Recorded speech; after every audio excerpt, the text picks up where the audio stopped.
Russo going live, YouTube live, Facebook live, Scope live. I'm just popping on. I've been going back and forth with things. Just want to say, pop on, say hello, see how things going, and because I'm putting the vectors together on this Wuhan virus, the Chinese Communist Party's major cover-up turned the Wuhan virus into a human bioweapon, and that's what the premise is. And now we're putting the vectors together to see if we come anywhere close to what we think, or if I can get to some sort of probability, conclusion would be pretty interesting. But we'll see. I'm putting it together. I'm working on it. So tomorrow we'll see. I may go to the map tomorrow, and Sunday night I'm going to start to, because I got the big board. I cleaned it up, and we're going to go to. I got the big whiteboard, so we're going to hit that Sunday night because I want to take the weekends off. I think next week, with the grace of God, I get blessed with a new week. With the grace of God, I want Friday nights, Saturday nights, and maybe Sunday. Yeah, that's nicer. So I'm going to go tomorrow, take Saturday, and then start my week on. Absolutely, Jane. God bless you. Thank you for the visit. So before we get into the vectors, to some extent, we found out about Margarita Island, which is basically a terror hub. God bless you, Jane, as a terror hub.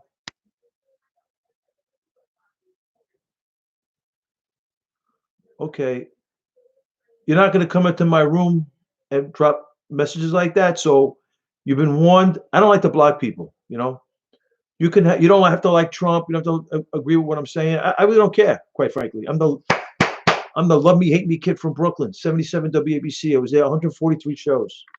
So, you can have your opinion. It's cool. I don't agree with it, but don't come here and make blogs like that and expect to stay in the room. Because I'm going to throw you out. That's a warning. Okay.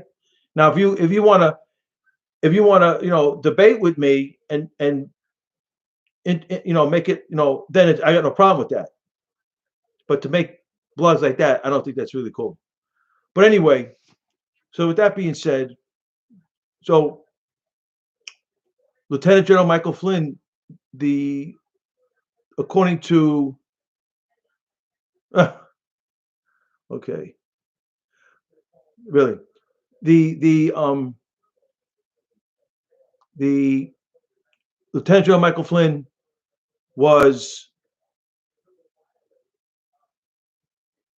they dropped the charges. The DOJ, well, they presented to the judge to drop the charges. According to Fox News, they had the big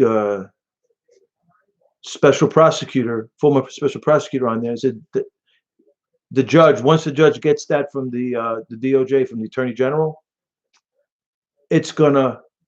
Now you see now, yeah, right. Okay, good. Now you're getting blocked.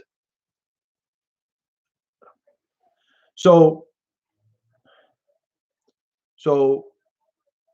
basically, in all intents and purposes, all the legal scholars are saying the charges against Lieutenant General Michael Flynn are going to be dropped. So that's great news, right? That is great news. Tremendous. Right? So now we got, what up, AC? So now we got basically what AC fails to recognize is what our great president, Donald John Trump, has been done to him even before he got sworn in January of 2017, right? So that's the problem, right? So it shows, at least it shows that the Comey group based on the Steele dossier, which everybody knew was fake, according to, and McCabe in his testimony confirmed it. The FISA warrant was based upon the Steele dossier, which is the anti-Trump dossier, which was fake, right? And they got that warrant under the guise of, what up, Justin? What up, my brother? So they got that warrant under the guise of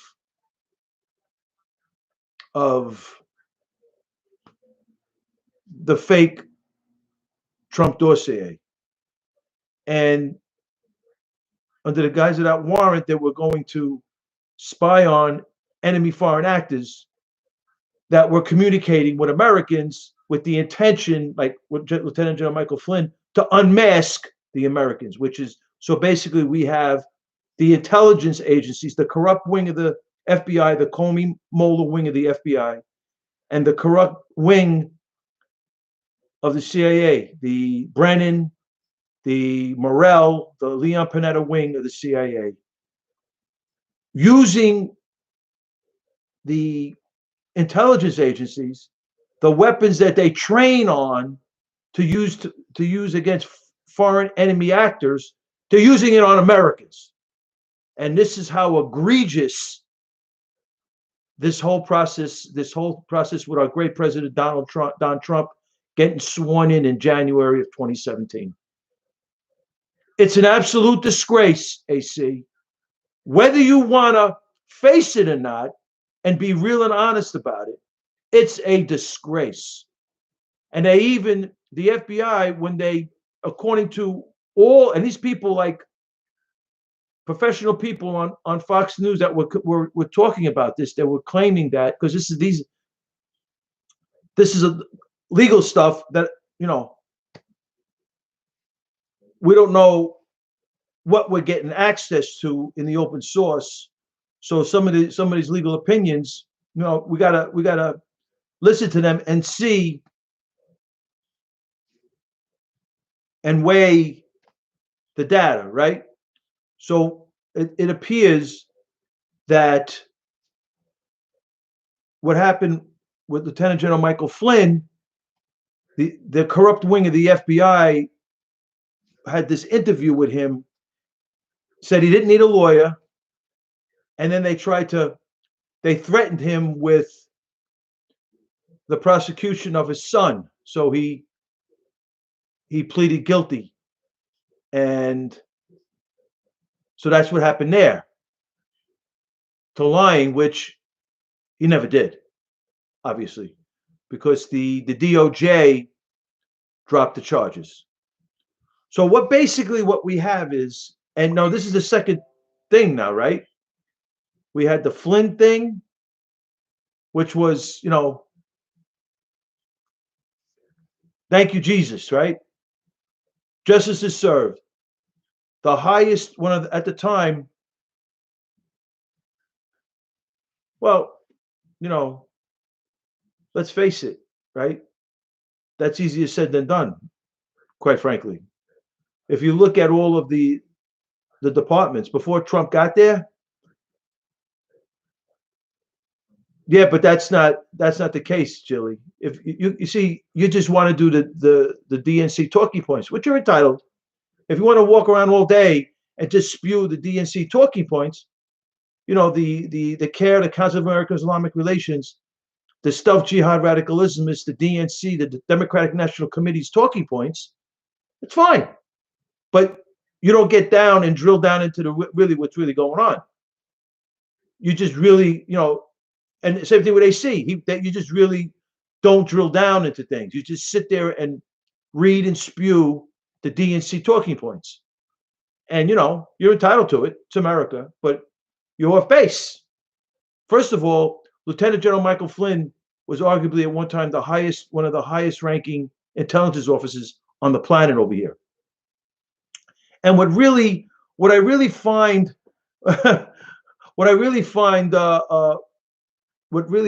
quite frankly, see, right? You see the language, right? How like there's no thought processes behind Jilly's opinion. Trumpy Nazis, right? So because I'm a Trump guy, I'm a Nazi. How illogical is that, right? Because I look out for my country and buildings have been blown up in the name of Allah. What's up, Justin? Buildings have been blown up in the name of Allah, right? I look at the vectors. I look at this as a real deal Holyfield threat to the American way of life. I'm an Islamophobic, I'm a xenophobic, like what Julie would say. You're a Nazi. Well, there are what we're looking at in the future are Islamo Nazis, and they're coming out of Iran. But that's another discussion. Well, we're not. That's part of the vectors that we're working toward with this Wuhan virus, because we're looking at the motives of China, the motives of Iran, and the motives of Russia, and how conceivably whether they've actually met in Margarita Island and had a cocktail in Venezuela to figure out how they can reduce America's prowess, economic prowess, and slow down our great president, Donald John Trump. That's another discussion, right? But the point is now, right, when you look at this stuff and you get people like AC, people like Jilly, who are against Trump, okay, I got no problem with that. It's America, right? You're entitled to draw your opinions, right? But come on, man. Let's look at this and let's drill down on it and be honest. I get it. You don't like Trump. And if I asked you why you didn't like him, you probably couldn't answer the question. You don't like his tie, you like the suits that he wears. I don't know. Maybe you don't like his hairstyle. I don't know. But when I talk about prior, the 8 years of the Obama Clinton crime family, we drill down on that stuff. Benghazi happened, the whacking of Gaddafi happened. Okay, he said that. He did say that. Hey, he's a billionaire. And like I said, Julie, right? I don't know. I don't really care. Quite honestly, AC, I really don't care. I really don't care. Right, Steve? Biden actually did. He tried it with Michelle, CB, and he goes, "Oh my God, I forgot. That's really Michael."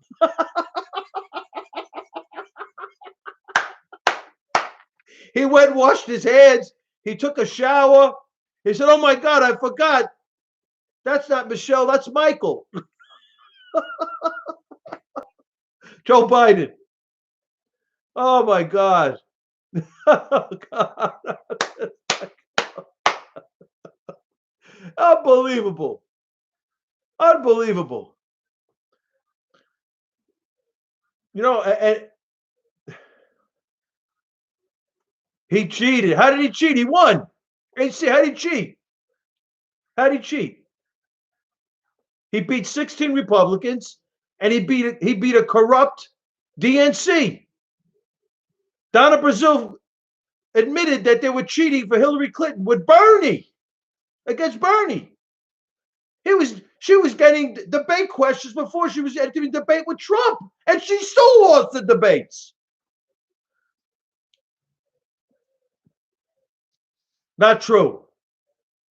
You want to know something?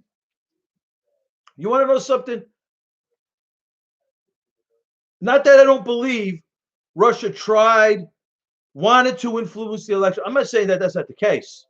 All I'm saying is these things have been going on. These intelligence apparatuses from different governments has been going on since the George Washington days, where he had his intelligence apparatus, where the colonies, and they're getting ready to declare their freedom away from England. There was the point in time of who you with? Are you with England, or are you with the new AC the new country, America, basically, right? So, and obviously There was the intelligence. I say, when you, hey, okay, whatever. But do you see that we believe, like in the days of World War II, you had you had the Germany, you had Japan, and Mussolini, right? And then the Allied forces. So could you imagine the intelligence, the counterintelligence, the counter to the counterintelligence? And there was some movies. Now I'm not certain that the movies were the portrayal of what actual history, but there was some writings about, like, for example, Warren Heisenberg, the big German scientist. There were many big German scientists at the time, right? And Americans were concerned that he was going to help Hitler get the atomic bomb. So could you imagine the intelligence, the counterintelligence, the counter to the counterintelligence, where he is? Because there was some data in the open source that maybe they were trying to extinguish him because we were afraid that he was going to help Hitler. He was a big physicist, this guy Warren Heisenberg, and they were afraid that he was going to help Hitler get the atomic bomb. That's like putting the bomb in the Khomeini's hands, right? Oh my God. So we got Nazis. Now we're looking at the Islamo-Nazis, right? So, and that's something in the future that we're going to have to watch. That's going to be the total nuclear annihilation. And you could see how, because of the people that we put in power, and you could see the difference, like from World War II, from the days of World War II, Pearl Harbor. Different Americans were different then. Oh yes, we had the social unrest. Hey, but we can't say we're a great country. You know, we're a great country, and it's one part of our history. I'm not really, obviously, I'm not at all happy about. Not very proud of it at all. I think it's the racial issues, but it's gotten better. If people want to be honest, exactly, Chef. Only the left wants mail-in ballots. Exactly, right? Exactly, 74. Exactly, exactly, exactly. So we had amendments where we made the slaves, for the sake of a better term, made them equal. I mean, I'm not proud of that part of our history. Absolutely not. That's inhumane, right? But we persevered and we got better. We had our first, I didn't agree with him. I think his only accomplishment was that he became the first black president of the United States, Barack Hussein Obama, and Michelle Michael Obama. I mean, I just, I'm sorry, I have to be honest.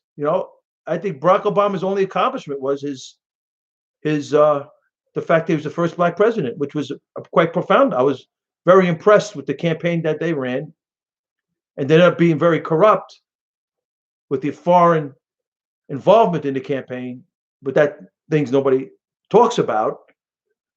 But the 8 years were just one after another criminal acts from the Obama Clinton crime family. And I don't think that I'm overstating what I'm saying, is what I'm trying to say. Because when you drill down and then you contrast his governing, the Obama Clinton crime family's governing. Have a good night, Jilly. And you compare it to our great president, Donald John Trump, the contrast is like ridiculous. Because you have to be very honest. If you really look at the Obama Clinton crime family and their governing and the policies, and from the foreign policy to the Obamacare, which was atrocious, what it did to the overall structure of the healthcare system. I mean, it is beyond belief. The things Pelosi standing up saying, "Don't read it, vote on it, figure out later." And today she's the speaker, and everybody forgets what she said. So she still has credibility. She still has credibility. It's crazy to me when I look and I go through these vectors of what the Obama Clinton crime family did, and they still have credibility. Obama still has credibility. He gave 150 billion to the Khomeini, 1.7 to the Iranian Revolutionary Guard Corps. He didn't do anything in Assad with Assad when he was chemicalizing people in Syria. He did nothing. He did nothing with Rocket Man. Rocket Man's launching rockets all over the place. He did 5 nuclear tests when Obama was. They did nothing. Sat on his hands. Right? Lied about the Iranian nuke deal was fake. Right? Yet he has all this credibility. Obama has all this credibility. It's beyond belief, right?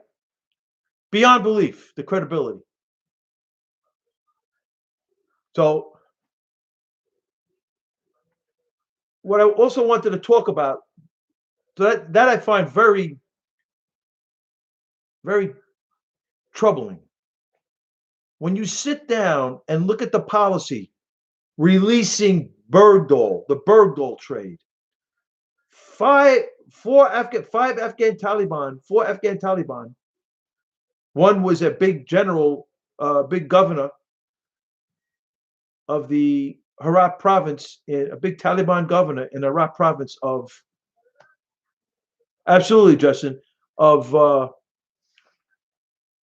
the Afghan Taliban in Afghanistan, sends them to Qatar for $5 billion in a trader, sending money all over to. They cooled Mubarak, put Morsi in. They promised 1.5 billion. Absolutely, Justin. 1.5 billion and 5 jet fighters. But thank God for Sisi. I think he only got some of the money, got hundreds of millions, and maybe 1 jet fighter because he wasn't in there that long. Morsi. He got cooled by Sisi, right? Barack Hussein Obama, AC. Right? Then what he did with Hamas on the Gaza Strip, sending money, hundreds of millions of dollars to the Gaza. And it was so bad that 88 senators, 44 Democrats and 44 Republicans wrote a letter. I don't have it in front of me. It's in my computer.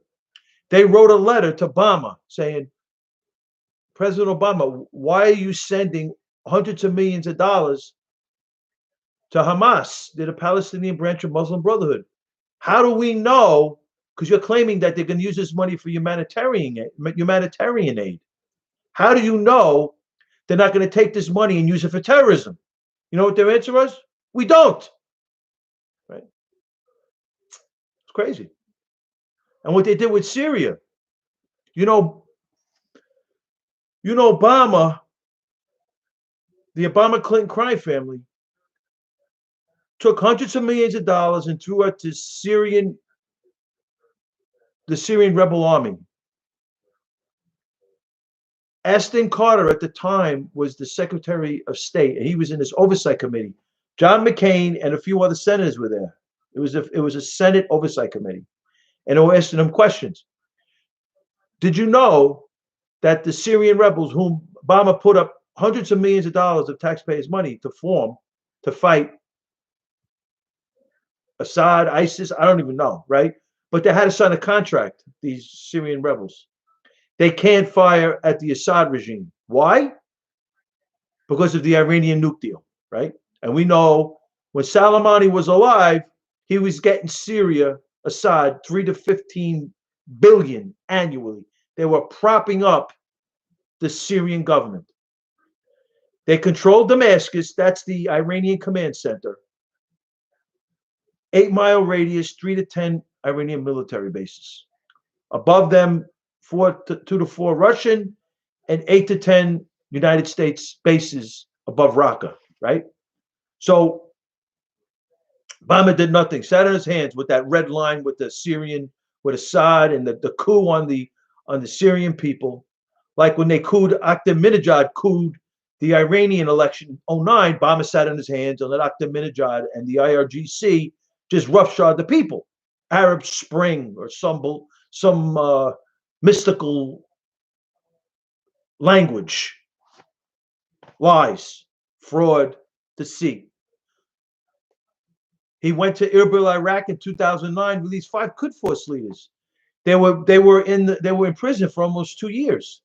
According to the State Department, they were a major threat to the men and women of the United States Armed Forces. This was during the surge when we put the hit on Saddam Hussein, and that formed the Al Qaeda in Iraq with Musabu Abu al-Zakwari, the first assassin from Jordan. He was the first leader of this Al Qaeda, this ISIS in Iraq, which was made up of Musabu Abu al-Zakwari and members of the decapitated, basically, Saddam Hussein regime. So they left when they whacked Saddam Hussein. They hung him in the public domain. The people from his regime, members of his regime, formed this this ISIS in Iraq, right? So Obama, in each instance, empowered the radical Islamists, in each instance. And then we go to Benghazi, right? Not even talking about Iran yet, but Iran was involved in Benghazi. Well, that isn't totally true. And one day I want to drill down on that, because I don't know, because information has come out since that time, and that is not totally true. I don't think. Because we do know that Gaddafi took his weapons of mass destruction and gave them to Bush. We know that, right? So the Iraq invasion is something that we have to look at, which I will at some point. But here's the thing now, right? So we go into Benghazi, and it was a debacle, right? It ended up being a gun running operation being monitored by the Obama-Clinton crime family in the Situation Room, right? John Brennan, Leon Panetta, Michael Morrell, James Comey, James Clapper, Bob Mueller, right?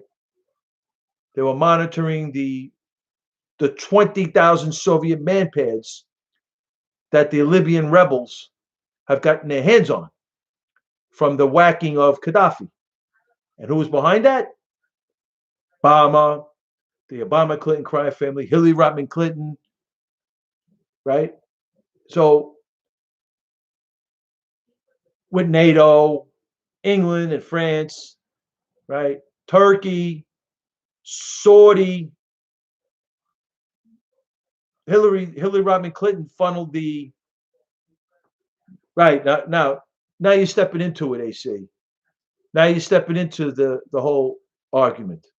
And this is where I have a problem with the left's argument, saying to me that the gun running operation in Libya is the Democrats' debacle, and the Iran Contra is the Republicans' debacle. So it's a wash.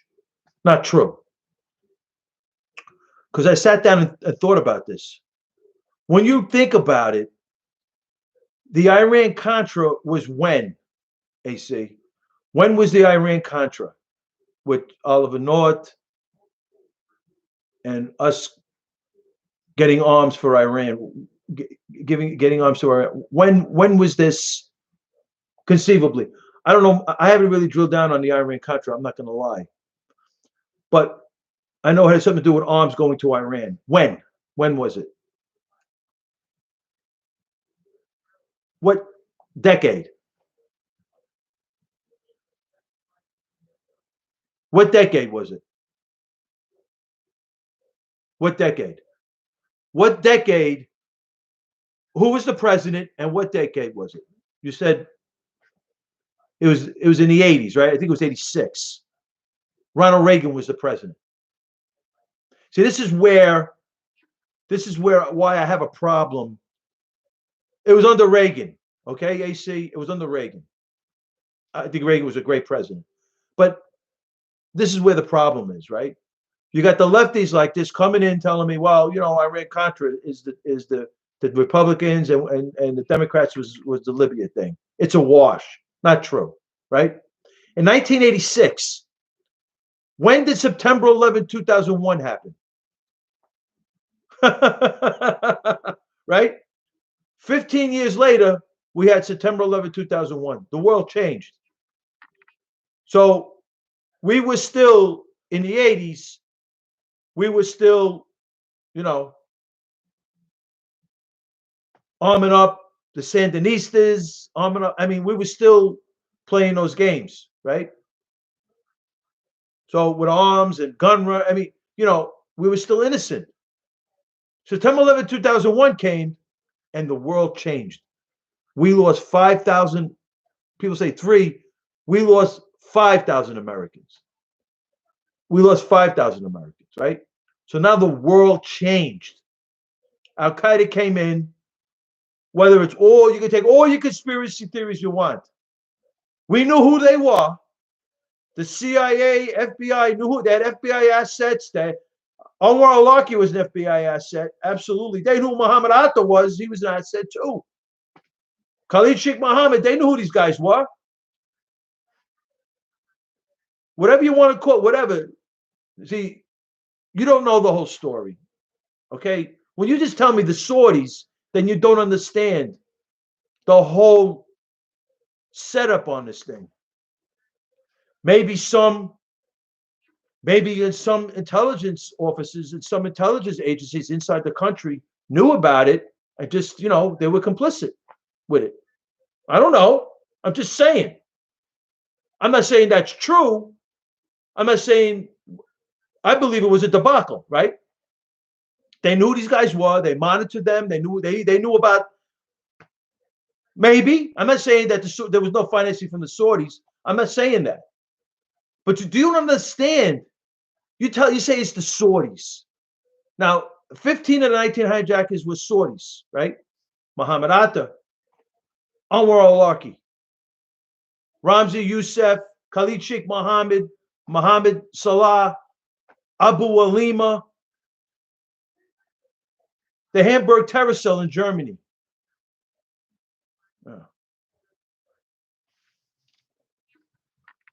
I'm not saying the Saudis had nothing to do with this. That wouldn't be.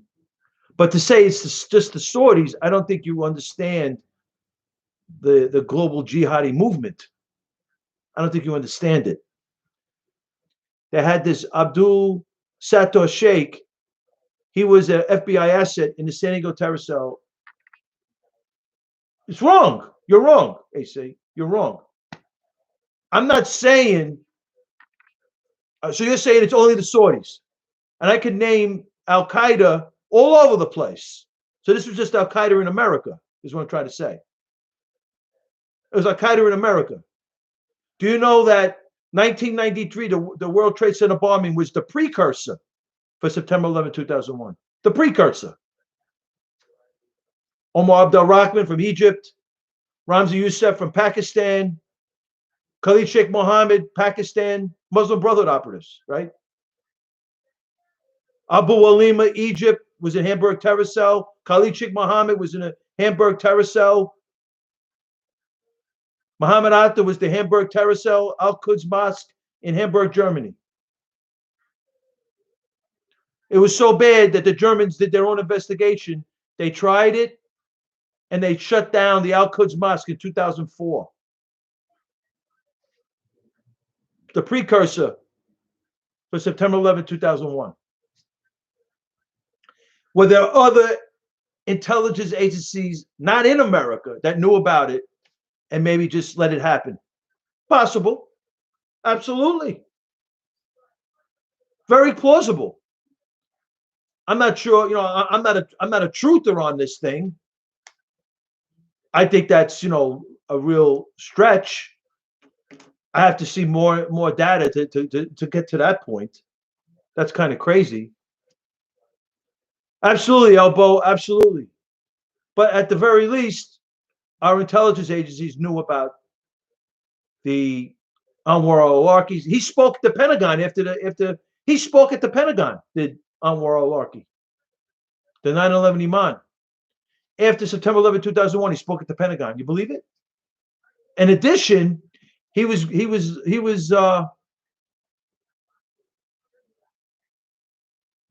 I don't know. I don't know what you're talking about. AC, I have no idea what you're talking about. So you're saying, wait. You're saying I'm not a Bush guy. I was until he went out against our great president. I'm not a Bush guy. Well, I like I like the, but I don't like W. All right, I voted for him, but you know I like Bush, but a different thing. But but anyway, Wagon Fire. Thank you for the shares, my brother. Oh, I don't know. I don't know about all that. He had. So you're saying George W. Bush captured Osama bin Laden and put him in a plane and flew him back to Saudi Arabia. Is that what you're saying? Is that what you're saying? I mean, oh, his family? I don't know. I don't know what that means. What does that mean? I don't know. We don't know all the. You see, the thing about it is, I'm not saying because maybe they knew about it. I don't know, right? Who knows? But what seems to be the case with these, because we did know about September 11th, 2001. We knew who these nefarious characters were, right? They knew about Omar Abdul Rahman. They knew about Ramzi Youssef. They knew about Khalid Sheikh Mohammed. They knew about Mohammed Salah. They knew about Mohammed Abu Lima. They knew about Mohammed Atta. They knew about Al Madar Al Hamzi. They knew about Abdul Sattar Sheikh. He was an FBI asset. They knew about Aden Sharike Juma. They knew about him from Saudi. Of the people that I mentioned, I think there were three Saudis of the people I mentioned so far. Three Saudis. The leaders, Muhammad Atta was the leader with Anwar al-Awlaki. Khalid Sheikh Mohammed, that's Ramzi Youssef's nephew, uncle, right? Because this stuff, radical Islamic terror seems to run in the family. Uncles, brothers, fathers, mothers, aunts, uncles, they know about it. That's what it seems to be. I don't know. And it's in the Quran, by the way. Ask Omar Abdul Rahman. Ask Muhammad al-Qadari, Muslim Brotherhood operative in Egypt. Then you had the Holy Land Foundation trial, right? But not to get into all this stuff, because I don't want to get off too much off the beaten path. So we talked about 9/11 and the horrific hit on the World Trade Center. So because we were talking about Iran-Contra versus the Obama-Clinton crime family's policies in Libya with Gaddafi, the gun running operation in the Benghazi mission, the killing of the ambassador Stevens. So General Soleimani didn't get the Saudi ambassador to the United States in 2011, but he got the American ambassador Stevens in Benghazi. Because according to Lieutenant Tillerman, that hit on the Benghazi mission was from the Hezbollah, Quds Force, Iranian Revolutionary Guard Corps terror cell inside of Benghazi. And they had the vectors were very clear. They from Derna, 45 degrees from Benghazi, you're in Derna. So the pipeline was a human access pipeline from Derna. That's where all the Al-Qaeda, big time Al-Qaeda in Libya, Islamists were in Derna. So the pipeline from Derna and Ajabaya, which is 90 degrees north, you're in. Adam Schiff is the worst. The worst, Adam Schiff. Somebody blogged something on Adam Schiff.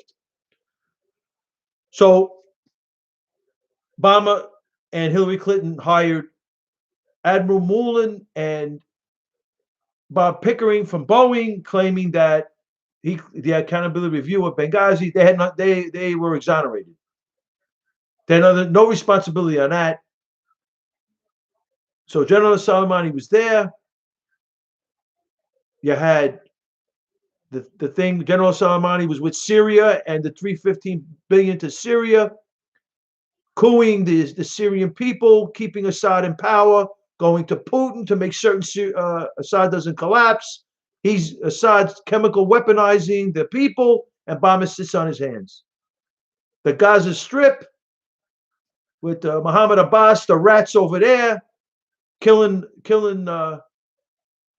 Israelis. They can't recognize Israel has a right to exist. So they want to blow up Israel and blow up America, the Palestinian Authority, whatever, right? Because today it's not about Palestine. Today it's about, in the 70s it was about Palestine. Today that's like a third or fourth issue. It's General King. He says the same thing. It's about who's the next Ottoman Empire, who are the direct descendants of Muhammad. That's what the Muslims are fighting over. Who's the real Muslims? Who are the true descendants of Muhammad? That's what they're fighting over. That's why they have these wars in the North African Middle Eastern region, and they cling on to the past traditions. And that's the struggle. They look at the West. Basically, I'm just trying to simplify the model, because they're looking at the West as basically the modern, the anti-traditional view. They look at the West as anti-Muslim, right? Anti whatever their religion is. I don't. Their religion to me is a problem. They have a problem. Infidels. We're looked at as the infidels. It's true. We are the infidels. Very true, AC. I agree. So you got all these various transactions, events under the Obama-Clinton crime family where he actually empowered the radical Islamists. They cooled Mubarak, put in Morsi. Mubarak was pro-America, pro-Israel. Morsi was pro-Iran, pro-al-Bashir, Sudan, pro-Turkey. They all loved him. Erdogan loved Morsi. Then Sisi cooled him and everything because, oh my God, right? They empowered Muslim Brotherhood, did the Obama-Clinton crime family. Then they gave the 5 Quds Force leaders back in the street. What about the men and women? See, what bothers me with this whole thing, not only were their policies they definitely blurred between the anti-American propaganda and the America First doctrine, the Trump doctrine. The Obama-Clinton crime family blurred the lines between anti-American agenda and the pro-America, the America First agenda. So bad, we're not crazy. We're saying, who's Obama? Who's Hillary Clinton? Whose side are they on? Are they on America's side? Are they on the Islamist side? We're not crazy as everybody thinks we are, the public, let alone the Trumpers, right? We're not crazy. We see what you're seeing is real, people. If you're questioning who Barack Hussein Obama is and what his intentions are, you're not nuts. You're not a racist. You're not Islamophobic. You're not xenophobic. You're not a loony. Just look at it. Who was this guy in the White House? Who is Hillary Clinton? Hillary Rodham Clinton with these policies, having a server in the basement of a house. Yet the mainstream media, they love these people. They couldn't carry President Trump's jockstrap as a leader. Couldn't carry it. Just look at all the transactions I just mentioned. This all happened after September 11, 2001. After September 11, 2001, not only did Benghazi happen, but all this other events, transactions under the Obama-Clinton crime family, where he empowered the radical Islamists all over the world. After we got whacked, horrific hit on the World Trade Center, 10 years ago? That's the problem, AC. That's the problem. Hey, the deplorables they're the best. But AC, that's the problem. That's why your argument, that's why you don't make any sense, because your view of the events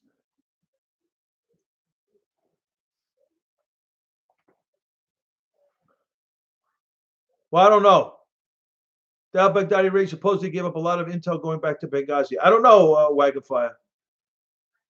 I just think that, I mean, I don't know. I'm being honest. I just think that when you look at the vectors coming out of the Obama Clinton crime family, this was basically an anti American vector field. They empowered the Islamists. I mean, he could be, Bubba.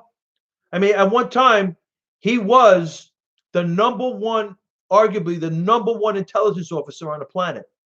He has the redacted memo about Iran's involvement, according to Kenneth Tillman, in Benghazi. He also came out when he was the DIA director. He came out with in 2016, 2013. He came out with the report that called out North Korea for its miniaturized nuclear warheads for its long-term ballistic missile program, which report that the Obama Clinton crime family ignored. And according to the report, it's old news. It goes back to 2006. They had the miniaturized nuclear warheads for its long-term ballistic missile program. And it came out that North Korea is known for its missile and rocket components, and China, over Chinese airspace, they were flying them into Tehran, Iran, over Chinese airspace. Crazy. I mean, this stuff, this is why with the foreign policy, this is why I rack my brain on this stuff. So now today, so we're looking at the virus, right? So we're coming forward with the virus. I got the vectors. We're really drilling down on the vectors, right? We're going to go to the board because I got the big whiteboard. I really got this. I'm trying to put together I'm trying to really gin up the analytics on this thing. So basically, we got a terror triad, we believe. How did we form that? First of all, we think the whacking of Soleimani is a motive for Iran to get into this virus thing, right? So they're a culprit. They sent Marwan Air, which is a U.S. Treasury designated airline owned by the Khomeini and the IRGC, either a piece of it, they own the whole thing. So it's a foreign terrorist entity.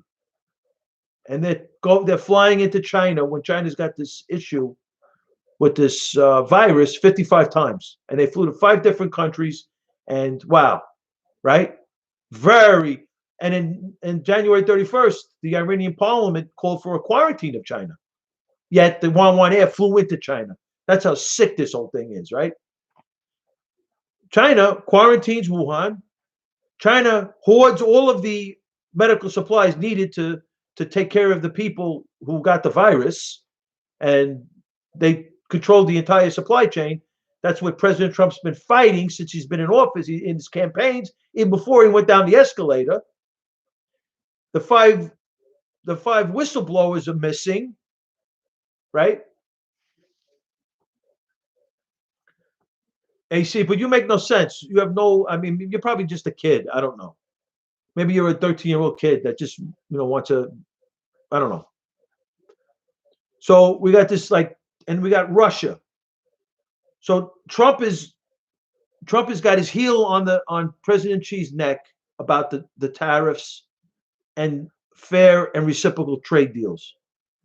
Prior to Trump, we had corrupt leaders making these trade deals with China so lopsided, it's beyond belief. Trump couldn't believe the deals that went down. You're probably right, Justin, right? So, and then we got the motives for Iran. Iran hates America. Iran hates Israel. They want to blow us up. And we whack Soleimani. They want revenge, right?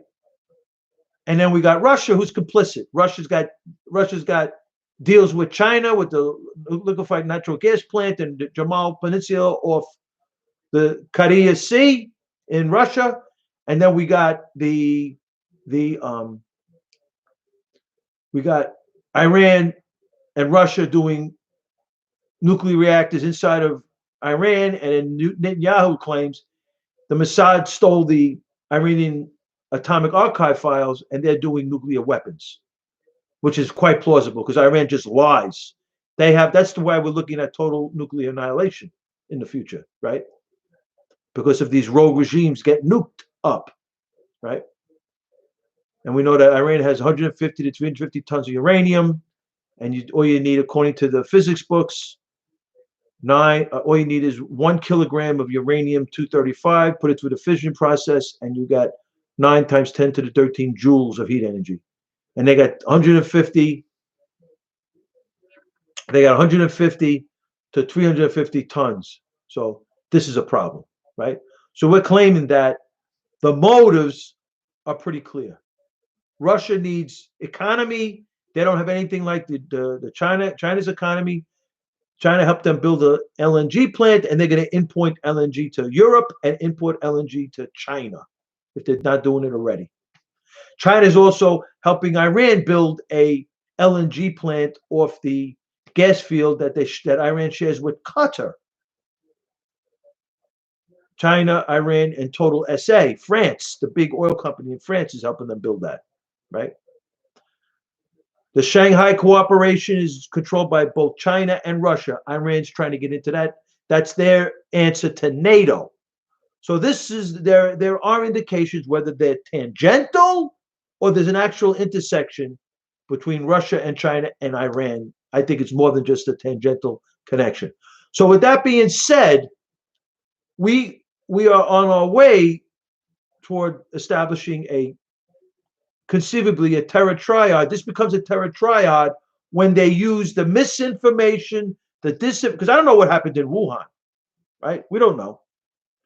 We don't know what happened in Wuhan. I don't. I'm over here in Brooklyn. I can't say in all honesty that I do. So I'm not even going to try to figure that out because I don't think it's like the Mandalay Bay. The federales shut it down. You're not going to get we got the vectors out of there based on the local on the ground law enforcement. Once the federales got involved, they shut down the timeline. The facts changed, and the whole thing was shut down. Same thing with China. They shut it down. The whistleblowers, the 5 whistleblowers were missing. They quarantined Wuhan. They hoarded all of the medical supplies that were needed to treat the COVID patients. Absolutely, Justin, right?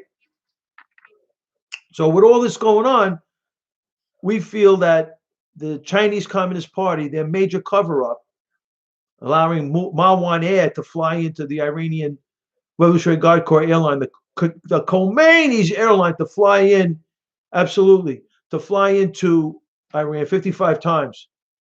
So that made Iran culpable, and Russia's complicit.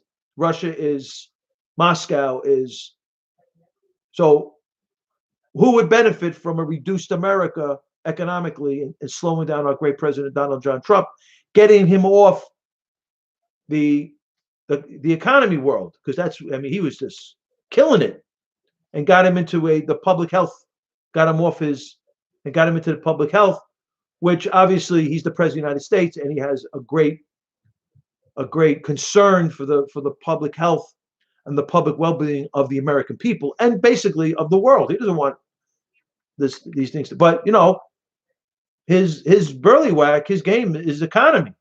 So they slowed him down. They got him to focus on a virus, and it got to a point where he had to shut down the economy, and he's working with the governors to try to open this thing back up. But before I get into all that, so basically, we think the fact that the Chinese Communist Party covered this thing up so badly, the Wuhan virus, we believe it turned the Wuhan virus into a human biological weapon, a human bioweapon. So what we're saying is, when we do our analysis of these vectors, we're going to say that the weapon, we're going to look at the weapon as conceivably as a mass. And we're going to say that the Wuhan virus, the human bioweapon, has a footprint on this mass. So the human bioweapon carries this mass carries this weapon. The mass also carries the drug trafficking, dirty money. This mass also carries that. It has a footprint there. Also, Radical Islamic terror has a footprint there. So those are the three elements of this mass. How do we define it? The weight, is it newtons? Is the weight, grams? The force is the force newtons. We're trying. So we're going to say that the mass starts in Wuhan.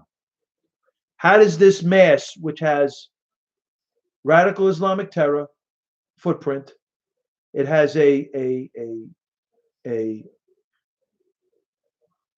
Wuhan virus human bioweapon footprint, and it has a dirty money, a drug trafficking footprint on this mass. How do we get this mass to China? I mean, from Wuhan to Iran, right? Well, Ma Air makes this whole thing very profound, right? So we're going to look at that because there's a way of getting from Wuhan, because we look at the position vectors, there's ways of getting from Wuhan to Iran through a train. I got to get to more details of the train. And from Iran, we can get to Moscow. If we're in Tehran, we could take the train, go to Turkey, you're in Moscow. Probably, though, Ma Air goes into Moscow, right? That's another way. So the ground vectors work because the trains. So whether there's, like if you're in Sahid in Iran, there's 600,000 Iranian Sunnis live, and they have four plus Sunni terror camps, Sunni terror cells inside of Iran. They have the Afghan Taliban in Sahidin headquarters. The Hamas officers live in Sahidin, and in Tehran there's Al Qaeda, Hamas, foreign fighters in Sahidin. That's where all the Sunnis are in Iran. 600,000 Sunnis. I think tens of millions of Shiites in Iran. So basically, these vectors go like this, but they're not on the ground. Like, because to go from Wuhan, China, to Tehran, Iran, the ground vectors, the position vectors, which eventually we turn them into pipelines, it's not very efficient, right? This is not Iran to Baghdad to Damascus to Beirut, the borders of Israel. No. That's the land bridge that Soleimani was in charge, was one of his big moves. Soleimani, the general from Iran. So we go from Wuhan, China to Tehran, Iran, and then we got the vectors going up to Moscow. So the question is now, we have the Atlantic Ocean and we're in East Europe now. How do we get this mass that has radical Islamic terror footprint, dirty money, drug trafficking footprint, and has a Wuhan virus, a human bioweapon footprint on this mass? Because the goal for China, Iran, and Russia is to get this mass inside the United States. The goal, to get this mass into the United States, and what will it do? It will reduce the economy, and unfortunately, it would cause great pain to our great nation, and it has, right? So this mass now is in Moscow. We know Germany recently banned Hezbollah. So let's say I got to drill down in Germany. I haven't drilled down yet in Germany. So we're saying, because there is in the open source, there's information open source that Ma Air flies into Caracas, Venezuela. So we found out through this thing that Caracas, Venezuela is the Western Hemisphere hub for the Iranian Global Terror Network. The Sunni Shiite nexus, the Iranian Global Terror Network in the Western Hemisphere is on Margarita Island. Well, come on, you see. So Margarita Island is the hub for Hezbollah and Hamas. And there's between 12,000 to 20. I can't, I'm looking all day for the article. Justin, shout out to the Cold Warrior. Justin's in YouTube Live too. Wow. God bless you, my brother. So what we are now, what we are now is um, so now we're in Caracas, we're in Margarita Island, and we got this guy Tariq al-Assami, the Maduro regime, drug trafficking with Hezbollah, and we got Hamas is there too in Margarita Island. And according to the public domain, 173 passports were given to this ONIDX, the Immigration Naturalization Agency created by Hugo Chavez before Maduro. And this guy Tariq Al Hassami was in control of it. And then so from here, they got the box now. They got this mass. They got to get this mass into the United States, which would, unfortunately, has caused us horrific pain. Horrific. We lost a lot of Americans, a lot, unfortunately. And it has shut down our economy. It has reduced our economy and slowed down our great president, right? So this mass now, which has, say it again, it has the Wuhan virus, the human bioweapon footprint on this mass. Also, it has radical Islamic terror on this mass, and it also has drug trafficking, dirty money. They want to get this into the United States, North America at the very least, right? China, Canada, eventually America. There's big money in America, and they want to reduce us and take advantage of the free markets and try to get some wealthy people to buy their drugs so they can fund their terror. And by the same time, they're reducing the bioweapon is reducing our economy because we got to shut down the economy, unfortunately, and then the death, horrific, pain, right? So the terrorist cell, the Pan-Islamic Summit in Venezuela, off of the Caracas, the capital of Venezuela, is Margarita Island. Margarita Isla, the island of Margarita. 12,000 to 20,000 Sunni Shiite terrorists. Hamas, Hezbollah. Hamas, Iran. The Sunni Shiite nexus. The Iranian global terror network. So from there, the Hezbollah, Quds Force, and the Hamas terrorists move the box to Caracas. From Caracas, they go to Bogota, Colombia. Then they go down past into Panama through the Panama Canal, past Costa Rica, El Salvador, and now they're headed into Mexico, past Guadalajara, Monterrey, and now they got ports of entry through San Diego, through Tucson, Arizona, Phoenix, Arizona, New Mexico. You got El Paso, Texas, San Antonio, Texas, Houston, Texas. Then you're going up the East Coast. You got the pipeline, the position vectors we talk about all the time through Macon County, from New Orleans, Louisiana, through Macon County, Alabama, alongside of Atlanta, Georgia, through Charlotte, North Carolina, into D.C., where Anwar al-Awlaki, the 9/11 hijacker, the 9/11 hijackers visited the 9/11 Imam in Virginia, that horrific Virginia mosque. And then you go into D.C. So you're in D.C., you go into Philadelphia, the Philadelphia Mosque Conference during the Holy Land Foundation trial. The Hamas had a conference in the 90s talking about the Muslim Brotherhood infiltration into this country, and that was all about the Holy Land Foundation trial. That's how all the information. That's how we found out about this Hamas conference, from the Holy Land Foundation trial. Zakat committees from these mosques, U.S.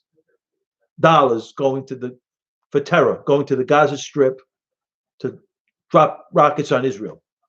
Now, And then going from the Philadelphia conference with Omar Ahmad, Nahid Awad. Now it's Congresswoman Omar, Congresswoman Tlaib, the new face of CARE, the Council of American Islamic Relations, which has taken over the Democratic National Committee. Keith Ellerson almost became the chair. He's sworn under the Quran. Congresswoman Omar swore under the Quran. Congresswoman Tlaib swore under the Quran. The chair of the DNC was almost, well, Tom Perez basically was in Obama's DOJ. He was the chair of the Civil Rights Division. And he's a stealth jihad radicalismist himself. So the DNC, CARE, the Council of American Islamic Relations, which runs the DNC, has taken over, right? Right now, all we got left is the freedom fighters inside the Republican Party. You got the Mitt Romneys, you got the Justin Amash's, the Evan McMillans, the Paul Ryans, stealth jihad radicalismists. At the very least, they're complicit with the stealth jihad radicalismists in the DNC, led by Barack Hussein Obama, Hillary Rodham Clinton, John Brennan. Oh my God. So this is the struggles. And that mass that has the Wuhan virus, the human bioweapon, it has the dirty money from the drug trafficking, and it has the radical Islamic terror in there. Sharia law, basically, right? This is the problem that we have now. We're under attack, right? Basically, you could slice this, dice this any way you want. America is under attack. Now, before I close tonight, because I'm getting ready to get off the air, I'm on for an hour now. I just want to say, because I was listening to my show last night, and I talked about, because things came out about Dr. Fauci and Dr. Barex. She's a colonel in the United States Army. She's Dr. Fauci's protege. She looks up to Dr. Fauci as her mentor. And they're scientists, they're doctors, right? So people are saying, well, they got deep state ties. Yes, they do. And I made a statement. I said, well, we shouldn't listen to the scientists. I didn't mean that. This is what I meant. I want to clarify what I meant. And I said, we got to listen to Trump. He's the president of the United States, right? What we have is, so President Trump, basically, this is why Trump is good, right? This is what Trump is really good at. He forms a committee. He puts Vice President Pence in charge, who's done a fabulous job, and they form the committee, right? So Trump listens. He listens to what Pence has to say. He listens to what Dr. Barex has to say. He listens to what Dr. Fauci has to say. He listens to what Dr. Redfield has to say. He listens to what Dr. Gorar.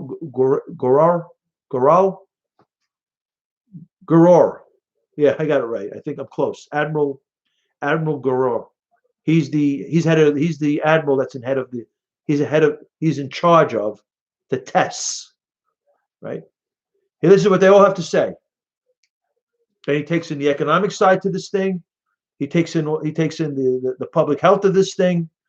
He's the president of the United States. So when you listen to the Democrats, they say, "Oh, he's got to listen to the scientists." No. President Trump, A plus B plus C. You got an equation. A plus B plus C plus D plus E equals victory. Dr. Fauci, Dr. Barex, Dr. Redfield, the Admiral Gorar, in charge of the COVID tests, they are variables in the equation of victory. So President Trump, the data coming from Fauci, the data coming from Barex is just part of the equation for victory. He has to make the final decision, our great President Donald John Trump. So it comes to his gut. I think his gut is really good. Like he's got like a Bill Parcells gut. Bill Parcells' football IQ was unbelievable. And I think so, because you can't data, if you just take the data and because look at the models are off. You can't just make a decision just based on data. You can't.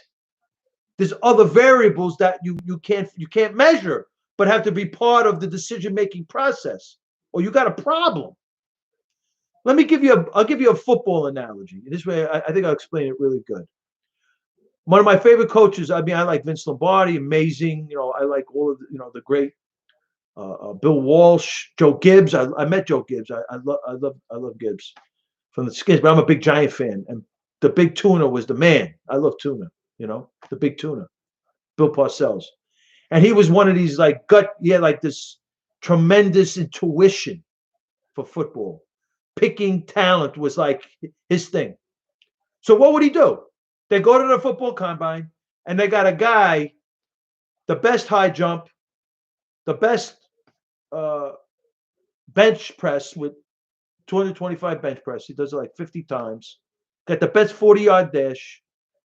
Got the best obstacle run. Does the highest high jump. Is he the best football player though? Right? Then I remember there was a kid from Ohio State. He was a linebacker. His name was Chris Spielman. Wasn't very big, right? He wasn't like Lawrence Taylor, who was arguably, to me, I thought he was the greatest football player that ever lived. He played linebacker, but Chris Spielman was an inside linebacker, and he wasn't very big, but he was a football player. Man, he could tackle. He was a tackling machine. It's like Tom Brady. Tom Brady's. If you made a judgment on Brady and just looked at his combine, I mean, you would say this guy is, he had one of the worst NFL combines in the history of quarterbacks. Yet he's one of the greatest quarterbacks that ever lived. Do you see? There's the intangibles. There's the things that only the leaders would see and know. Guys like Bill Parcells, guys like our great president Donald John Trump. So he has to factor all these things in, right? How long do we stay closed without causing a Great Depression, and then we go from an economy that was shut down basically in free fall to now we're going to bread lines. We're going to civil unrest. These are the decisions and the things that President Trump has to make every day. I mean, people don't realize what's on his plate, especially now. He wants to get reelected. He deserves it. He deserves to get reelected. With all the hatred, the blinded hatred that the Democrats have for a great president, the House Democrats and company have for a great president, Donald John Trump, he deserves to get reelected. He's an amazing, amazing leader. He has talents that you don't really see. He don't have all that experience. How does he have all this experience to govern this country and to achieve the things that he's achieved with the economy? The stuff with the economy. I mean, he's blocked everywhere. He gets blocked because he's short. Like I said, I've been saying on the show, Trump's been right even before when he went down the escalator. He was talking about China, America first, bring back the plants, the trade deals. I mean, he's been talking about this for decades. He got in, and now he's trying to make it happen. And he's doing a great job with all of the opposition. So what I'm trying to say is, you listen to the scientists, you listen to the doctors, but our great president knows that it comes down, he makes the final decision. Dr. Fauci, Dr. Barex, Dr. Redfield, Admiral Garrar, they're all variables in the equation to victory. And there's another variable where it's like because it's basically a juggling act. You can't just make decisions off of data. That cannot be your final decision. The data is part of the equation. Well, I don't know about that. Because President Trump is not, then you're not giving President Trump, Sandra, enough credit. Fauci, you can say he's got deep state ties. Maybe he does, maybe he doesn't. Maybe he does, maybe he doesn't. He's a scientist. He's going to say placebo. He's going to say, we have nothing until we get to placebo. He's going to talk scientist talk. Does that mean he's making the final decision? No. But he's going to give you science talk, like Barex. Models, basically, they don't know, right? They have probability distribution models. They're trying to predict if you're here, if you're here in the if you're here in the curve, you got a certain percentage chance of getting infected. If you're here in a curve, it's a certain percentage chance of getting infected. They don't know. And apparently they've never put together a vaccine for a coronavirus. Well, I don't know about that, because you know something? No, I wouldn't say that. You have to, I mean, I can't go down that road. I mean, first of all, I'm not an infectious disease doctor that can actually talk about those things. You're talking about a highly technical field, and you have to be very honest about it. Now, I'm just saying, President Trump, well, okay, then the experts will expose it, because I've looked at some stuff that claims to be, on the cuff, and I'm not convinced, because in the scientific community, you will get debunked. This is hardcore empirical evidence. You can't just walk around and spew things in the scientific community. It has to be tested, true, placebo, everything. That's the way Fauci talks. That's the way Barrex talks. That's the way Redfield talks. That's the way Admiral. Maybe they do. Maybe they do. At this point, Sandra, I'm not saying you're wrong. They probably do. They have something to say. Maybe they do. Maybe they do. I don't know. And maybe at some point it'll come out. But we're looking at something now where we want to get our great president Donald John Trump reelected. He has a task force that's done a tremendous job, headed by Michael Pence. So he listens to his opinion. He listens to Fauci's opinion. He listens to Barrex. He listens to Redfield. He listens to the head of the COVID test, the Admiral Garrar, and then he has some other people he listens to. I don't know all of but those are the members that I'm aware of. So President Trump has these variables that he has to factor in. But at the end, he makes the final decision, right? I don't believe Trump is being run by Fauci. I don't believe Trump is being run by any of these scientists. I think he's smart enough to understand that he has to listen to them, and he has to make the final decision. No scientist is making this decision of whether to open a country up or not.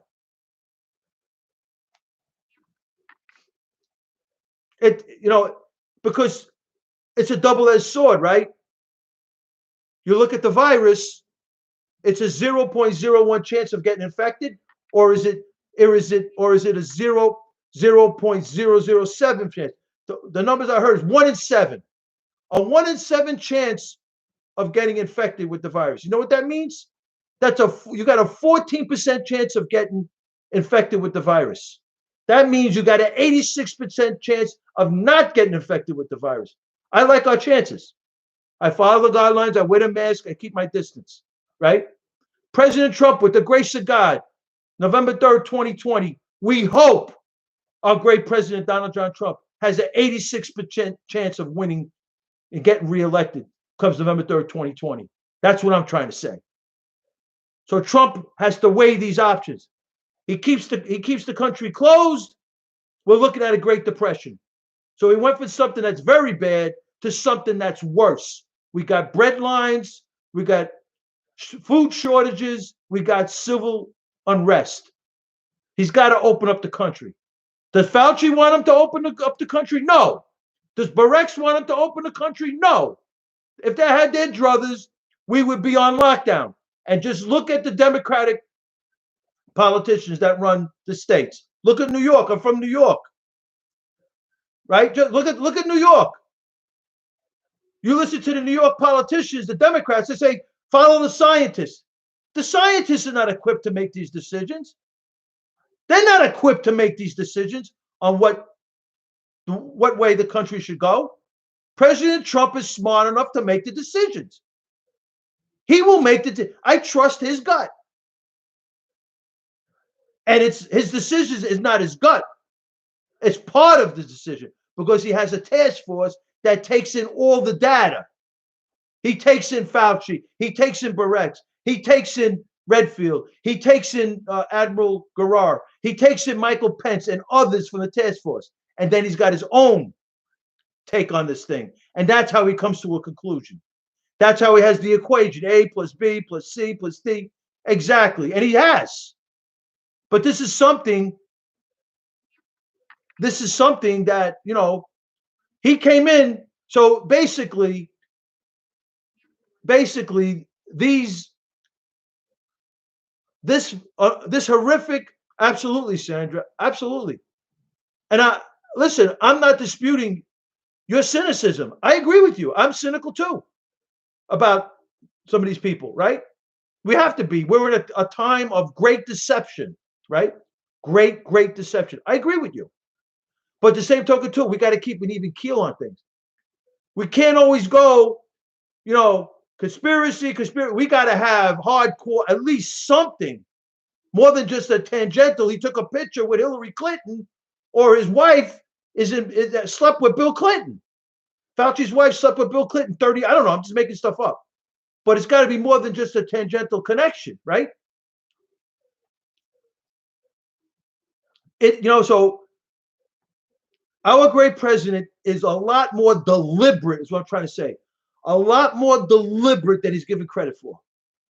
He's shown skills as a leader, as a leader that has so much flexibility.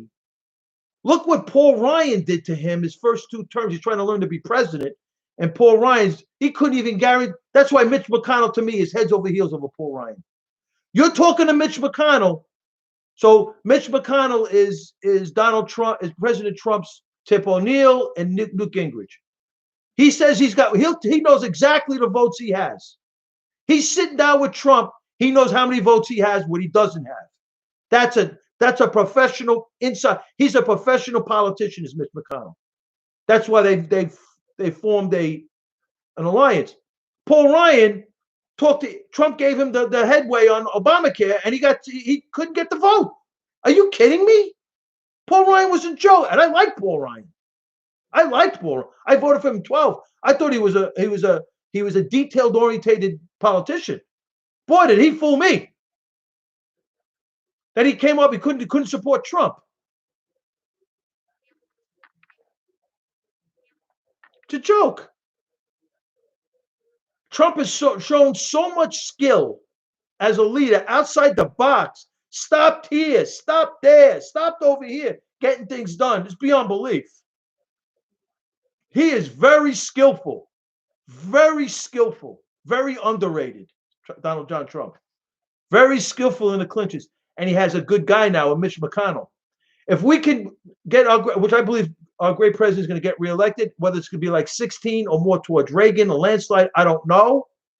I hope that it's a landslide because we want the Trump coattails and we want to throw out these ridiculous Democratic House Democrats are the most ridiculous politicians. This is the worst I've ever seen the Democratic Party with the grace of God. God has blessed me my years on this earth. They are the worst. If we had John Kennedy Democrats, we'd be okay. We'd be fine. I hope you're right. Sandra, with the grace of God Almighty, God blesses us with a Trump landslide. Then we have conceivably Kevin McCarthy as the speaker, and we get rid of these Democrats. They make no sense. Do you know in the end of 17, an impeachment inquiry made it to the floor of the House with a Republican speaker. There isn't anything more I have to say. A impeachment inquiry on our great president, Donald John Trump, made it to the floor of the House with Paul Ryan as speaker. That's how bad. That's bad. That is bad politics. That is very bad politics.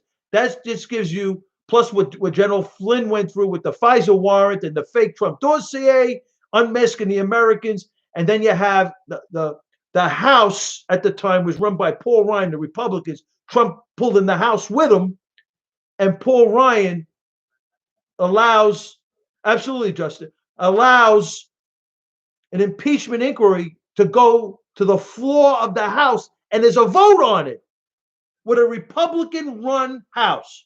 That's there isn't anything more to say. That just says it all.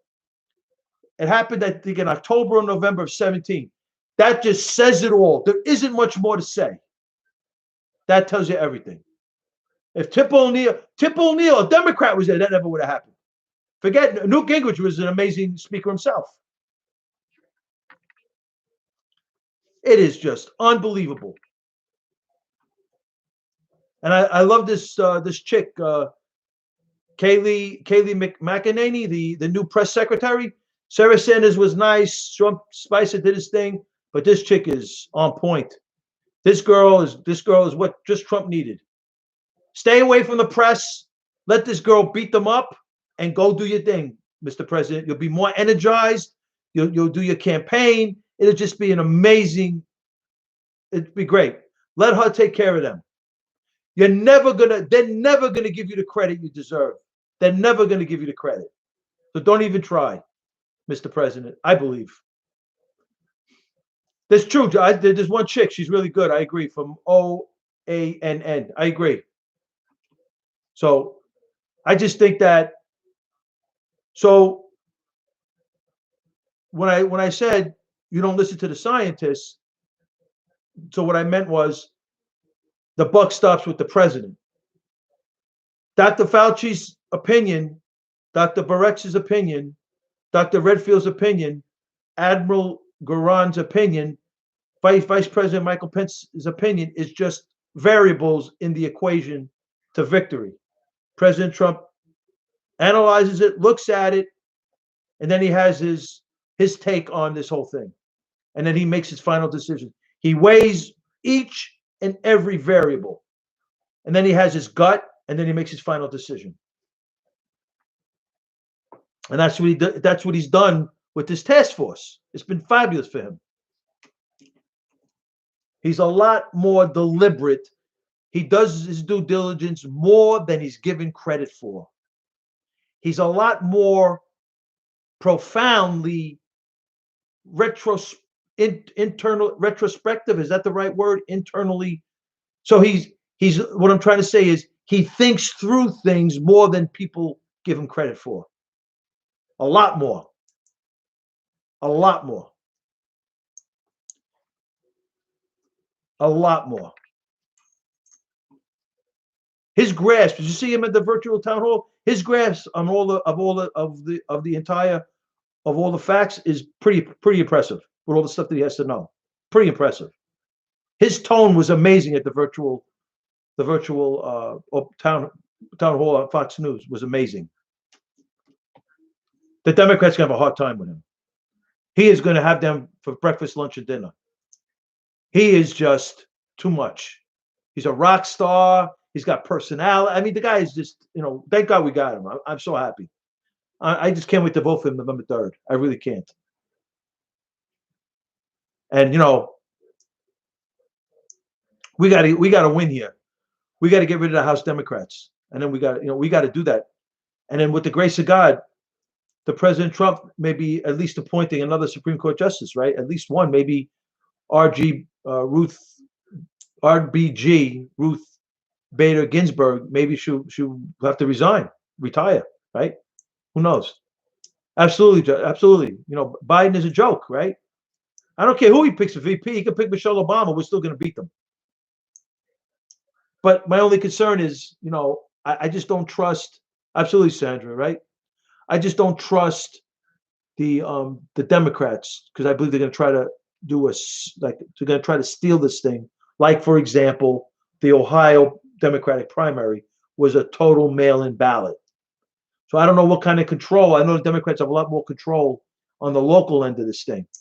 So that's where, I don't want to mail-in ballots. I don't want mail-in ballots over here. I don't trust the Democrats. They are so corrupt. They will do anything. They'll have dead people voting. They'll have illegals voting.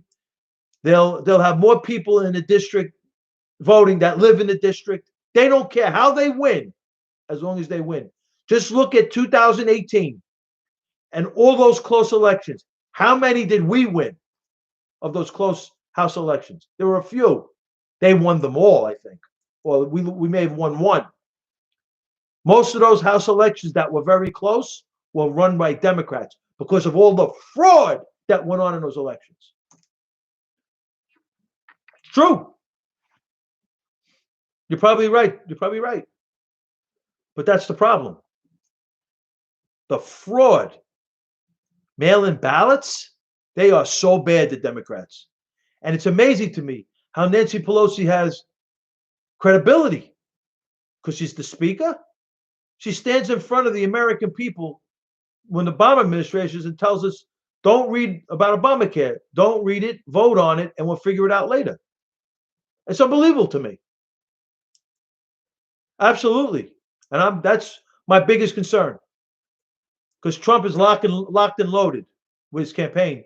He built a machine that's pretty impressive between raising hundreds of millions of dollars every quarter to a social media that's beyond steroids, between the rallies that he had, the data he accumulated from the rallies. Because he, in 16, I don't think he went crazy with the data from the rallies as he is today. And then he has the algorithms going for the social media. I think he's coming out with an app. And then he has the ground game that he never had. He had no ground game in 16. He's got it now. Trump is going to be quite formidable comes November 2020, even with all he's endured from this last horrific virus. What's up, Jupe? What's popping? So with that, it's about 12:44. They're going to try, right? I agree. They're going to try, right? The mail-ins. That's what Sandra. That's what concerns me. Those are one of the things that the mail-ins. The Democrats will do anything they can to steal this election. Look what they did in 16. How much they did for Hillary Clinton from getting her the questions before a debate. Right, Sandra? It's crazy. Getting questions before the debate. So look how corrupt the mainstream media. They suppressed Trump numbers, 90+% of negative coverage. So how's he going to have good polls? So it influences the public opinion. Oh, right? It was so much so everybody was convinced that Hillary Clinton won the election. The election didn't even happen. Trump won Florida, and then the whole thing turned, and no network. He should have won it at 10:30, 11 o'clock. They were waiting to 3 o'clock in the morning. They couldn't call President Trump the victor. New York Times had Hillary Clinton before Florida winning with an 80% chance of winning. It flipped to Trump, and nobody could tell everybody that Brent Hume had to say Trump won. Nobody wants to call it, but Trump won. That's how bad it is. That's how bad it was. Absolutely, Sandra. And that's that was an amazing night. That was amazing. Amazing night. Amazing, Justin. Amazing. But anyway, it's about it's 12:46, over 1:45. I'm going to go to bed. My hours are crazy with this. I'm in house arrest in Brooklyn. Hopefully he opens. It was the greatest upset in U.S. presidential history. You could say maybe the comeback of Richard Nixon in '68. He lost to Kennedy in a very close election. He lost the California gubernatorial race in, I think, 61 or 62. And then in 68, he won the presidential election. So Nixon, I think the greatest upset probably is Donald John Trump over Hillary Rodham Clinton in 2016. And all that Trump overcame from the primary to the general election. Everything was rigged against him. Everything was rigged. Amazing. Ground game, not what it is today. A social media on steroids, better than it was in 16. And he has, because it was very formidable in 16, the social media. And now he's got the rally data, which I don't know if he had that much in 16 of that. I think he really ginned up his overall. I mean, he's just an amazing. And then the fundraising is unbelievable. The commercials he's putting out are amazing. He's just an amazing leader of this country. And I think I'm hoping that he would get the landslide, and we got a House Republicans, and everything's cool. Kevin McCarthy, Scalise and company. I think they're great. Some really good. The Jim Jordans. We got the last of the Mohicans in the Republican Party, pro-America. Everybody else is, to me, stuffed jihad radicalismus. But anyway, that's my take. So I'm going to get out of here. Thank you so much for the visit. Good seeing you, Sandra, Justin, even that kid Jupe, Johnny Scandy. I didn't see it, Johnny. Have a blessed one, Justin. I don't think, right? The rallies are the best, Sandra. I do agree with you. Have a blessed night, Sandra. Thank you so much for the visit. All technical. Wow, crazy, Johnny Scans. Thank you for the visit, my brother. God bless you all. Wow, crazy, Johnny, crazy. I didn't see it. I got to check it out. God bless you all in the room. God bless the men and women of the United States Armed Forces. Thank you for your service. Thank you for providing me with the freedom that I love, and that's the broadcast. That's crazy, John. That's crazy. God bless the greatest country on the planet, America. God bless America. I love my country. And God bless our great president, Donald John Trump. That's right, Johnny Scans. I'll be on here tomorrow night. God bless our great president, Donald John Trump. This is Frankie Russo coming at you straight out of Brooklyn. And I'll see you in the future.